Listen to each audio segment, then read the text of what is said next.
जरूरत है महिला दिवस मनाने की। महिला का दिन तो हर दिन होता है, मुझे समझ में जो आता है। अगर एक दिन महिला का तबीयत खराब हो जाता है तो पूरा घर अस्त व्यस्त हो जाता है। इसलिए महिला तो हर दिन के लिए स्पेशल है, हर दिन के लिए खास है। एक बच्चा अगर अपने स्कूल में कोई प्रोग्राम प्रेजेंट करता है तो उसके पीछे उसकी माँ एक महिला का रोल होता है। महिला घर में रहती है, सामने बच्चा प्रेजेंट करता है। अगर ऑफिस में पति कुछ अच्छा प्रेजेंट करते हैं तो उसके पीछे पत्नी एक महिला का हाथ होता है। तो कहीं ना कहीं महिलाएं हर चीज में एक नींव, एक सपोर्ट के रूप में खड़ी होती है। लेकिन शुरुआत से ऐसा होता आ रहा है कि महिलाओं को हर पल, हर क्षण, कभी भी आगे बढ़ने के लिए परीक्षाओं का सामना करना पड़ा है। हम लोग रामायण को ले लें तो सीता माता को अग्नि परीक्षा से जूझना पड़ा, फिर भी उन्हें वनवास मिला, उन्हें देश निकाला मिला। लेकिन उस निस्सहाय अवस्था में भी वो अपने 2 बच्चों को पालकर इस योग बनाई लव कुश को कि उसके सामने अयोध्या की सेना ढेर हो गई। तो महिला जो है वो शुरू से एक बहुत ही शक्ति है, शक्ति का रूप कहा गया है। हम लोग महाभारत को ले तो वहाँ पांचाली के साथ भी उसी तरह का बहुत ही दुर्व्यवहार हुआ। और उसके लिए हम लोग कहेंगे कि लेकिन फिर भी उस समय की महिला नहीं हारी। तो आज भी जैसे मैं सुनती हूँ, जब कोई महिला बाहर निकलती है तो उसे पल पल परीक्षा देना पड़ता है। अगल बगल के लोगों से, समाज के लोगों से बहुत कुछ उंगलियां उठाई जाती हैं, बहुत सारे सवाल उठाए जाते हैं। लेकिन उसके बाद भी मेरे पंचायत की इतनी महिलाएं एक साथ इतना अच्छा स्तर पर आगे बढ़ी हैं और लोगों को जागरूक की हैं, तो मैं इसकी बहुत सराहना करती हूँ। और ये भी कहूँगी कि आत्मनिर्भर बनिए। आप लोगों का जो ये समूह है, इसके माध्यम से प्रत्येक महिला को आत्मनिर्भर होना बहुत आवश्यक है। क्योंकि भले शिक्षित है, भले संपन्न परिवार है, लेकिन अगर किसी घर में वास्तविकता को देखिएगा तो कहीं ना कहीं उतना शिक्षित होने के बाद भी, संपन्न होने के बाद भी महिला शोषित हो रही है। आज इसका कहीं ना कहीं कारण ये है कि हम आत्मनिर्भर नहीं हैं।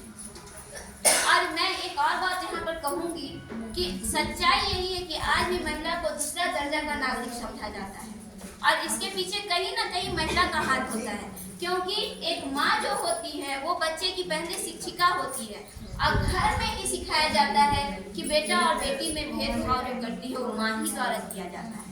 बचपन से बच्ची के मन में ये डाला जाता है कि तुम दूसरे दर्जे की नागरिक हो। अगर किसी घर में आर्थिक तंगी होती है तो सर्वप्रथम बच्चे का जो लड़की होती है उसकी शिक्षा बंद की जाती है। लड़का को प्राथमिकता दिया जाता है हर चीज में, और इसमें किसका रोल होता है? माँ का रोल होता है, दादी का रोल होता है। इसलिए हम महिलाएं जब हम खुद बच्ची को ये शिक्षा दे रहे हैं कि तुम दूसरे दर्जे की हो, तो क्या हम उम्मीद कर सकते हैं कि महिला का सम्मान बनेगा? नहीं। तो इसलिए हमें खुद आगे आना चाहिए, हमें खुद इक्वल का भावना, समानता का भावना छोटे उम्र से, बल्कि मैं तो कहूँगी कि हर माता को अपने बेटे में ये संस्कार डालना चाहिए कि तुम्हारी बहन जो है, तुम्हारी माँ जो है, वो तुम्हारे लिए पूजनीय है। तुम परीक्षा देने जाओ तो अपनी बहन का पैर छूटेगा।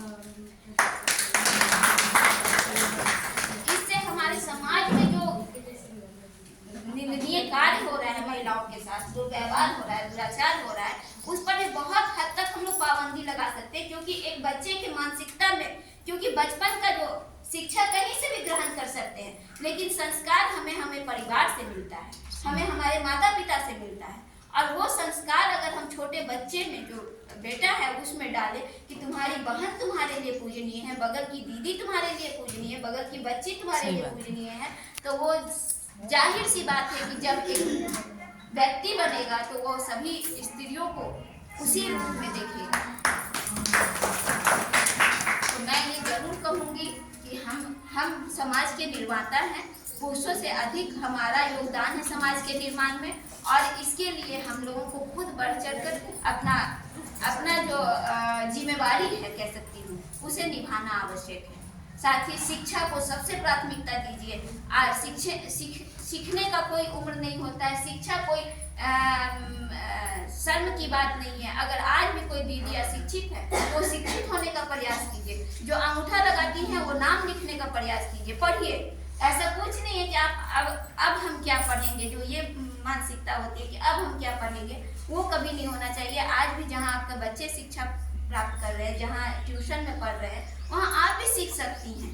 आप घर में बुला करके किसी को, जैसे बच्चे के लिए होम ट्यूटर बुला रहे हैं, वैसे बुला करके खुद भी पढ़ सकती हैं। जब बच्चे के लिए आप 300-500 रुपया फीस पे कर सकती हैं तो खुद भी पढ़ सकती हैं। हमारे समाज के निर्माण में महिलाओं का शिक्षित होना बहुत जरूरी है, क्योंकि एक शिक्षित माता बहुत ही अच्छे ढंग से अपने बच्चे को पढ़ा लिखा करके शिक्षा का महत्व, आपके अधिकार का महत्व, आपके समाज में योगदान का महत्व सिखा सकते हैं। तो ये ऐसा नहीं है कि आज हम लोग अंतर्राष्ट्रीय दिवस मना करके, महिला दिवस मना करके भूल जाए अपने महत्व को। हमारा महत्व हमारे परिवार में, हमारे समाज में, हमारे देश में पुरुषों से कहीं ज्यादा है। हम लोगों का जो जिम्मेवारी है वो भी कहीं ज्यादा है, क्योंकि हम लोग एक वर्ग, एक समाज का निर्माण कर रहे हैं। तो मैं यही कहूँगी, साथ ही आप लोगों का जो मैं अनुभव सुनी उसकी भी बहुत सराहना करूँगी। आगे भी आप लोगों से कहूँगी कि आत्मनिर्भर बनने का प्रयास कीजिए। अगर इसके लिए मुझसे भी किसी तरह